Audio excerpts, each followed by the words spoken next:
Bonjour, c'est Théo de Symebase et je vais vous faire une rapide démo de l'application dans Shopify. Alors là, on est sur l'application une fois qu'elle a été installée dans le store Shopify. Comment ça se passe? C'est simple, il suffit de se connecter à son compte Airtable et ensuite ça se passe en 2-3 clics, le temps de choisir les données qu'on a envie de synchroniser entre Airtable et Shopify. Puis on n'a plus qu'à générer ces données-là, soit dans une nouvelle base Airtable, soit dans une base qui existe déjà, mais c'est Synbase qui s'occupe de tout, donc il n'y a besoin d'aucune compétence technique. Ensuite, on va regarder trois choses dans cette vidéo. On peut faire des centaines de différents cas d'usage, mais là, on va en regarder trois ensemble pour vous donner un peu une idée de toutes les possibilités que vous avez.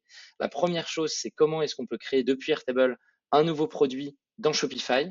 Ensuite, c'est comment est-ce qu'on peut modifier l'inventaire d'un variant depuis Airtable et la modification se fait directement dans Shopify aussi.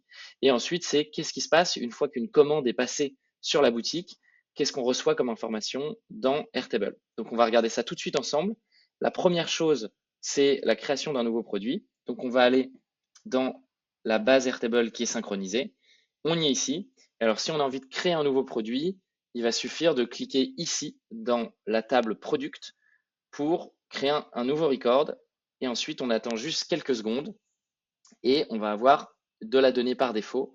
Ça veut dire que le produit a bien été créé dans Shopify.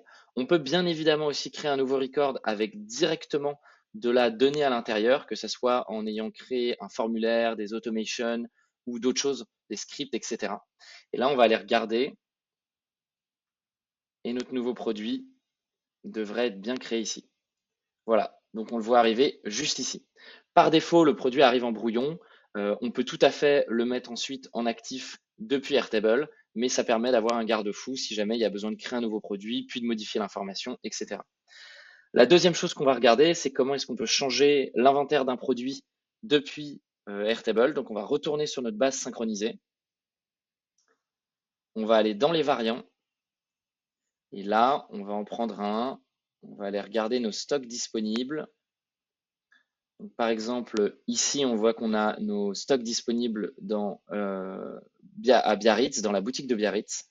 Et voilà, on va vouloir, par exemple, là, on a 899 stocks de ce produit. Donc, ce qu'on va faire, c'est qu'on va dire qu'un revendeur est passé et a pris une partie du stock, et donc on n'en a plus que 700.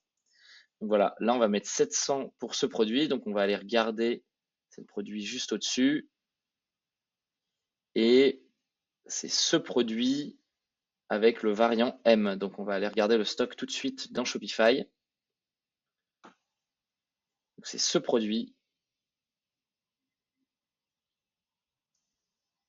et le variant M.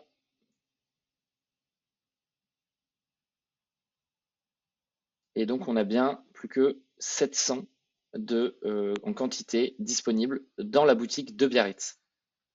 Maintenant, la troisième chose qu'on va regarder ensemble, c'est qu'est-ce qui se passe, pardon, si il y a une commande qui a été passée sur la boutique Shopify. Donc pour ça, on va simuler le fait de passer une commande.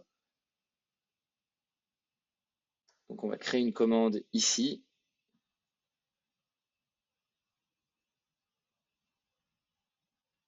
Et on va prendre un peu des produits au hasard. Donc on va prendre ces deux produits, les deux variants de ce produit-là, et là, un seul variant de ce produit. Ça nous fait trois produits différents. Ici, on va mettre peut-être 5 en quantité pour celui-ci.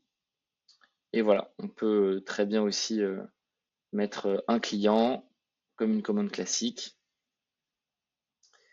Et là, on va marquer que c'est payé.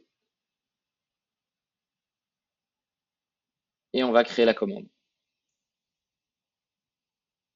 Donc c'est la commande 1022 et on va tout de suite aller voir dans Shopify, enfin pardon, dans Airtable. Donc là, on a une table commande et on voit que notre commande 1022 est bien arrivée. Et là, on va avoir le statut de la commande, etc. Donc on a une ligne par ce que Shopify appelle line item, donc une ligne un peu par variant. Et donc on va réussir à trouver tous nos produits qui ont été achetés, avec si c'est renseigné le SKU, la marque, la quantité, etc., etc.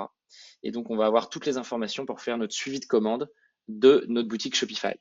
Alors bien évidemment, cette base, elle est totalement synchronisée, donc dans les deux sens, de Shopify à Airtable et de Airtable à Shopify. Et ce qui est intéressant ensuite, c'est de construire au-dessus, c'est-à-dire qu'ici on a la donnée brute qui est synchronisée, mais on peut bien évidemment créer des tables supplémentaires dans Airtable, créer des colonnes supplémentaires dans ces tables qui sont synchronisées. On peut faire apparaître certaines infos d'une table dans une autre. On peut créer des interfaces, des automations, des scripts. Et c'est ce qui va permettre d'allier Airtable avec Shopify et donc d'avoir in fine des process super puissants et automatisés. Si jamais vous avez la moindre question, n'hésitez surtout pas à nous contacter, que ce soit sur notre site web sync-base.app, sur l'application, vous pouvez l'installer, vous avez 10 jours gratuits sans aucun engagement et dessus, il y a aussi un live chat sur lequel vous pouvez nous contacter quand vous voulez.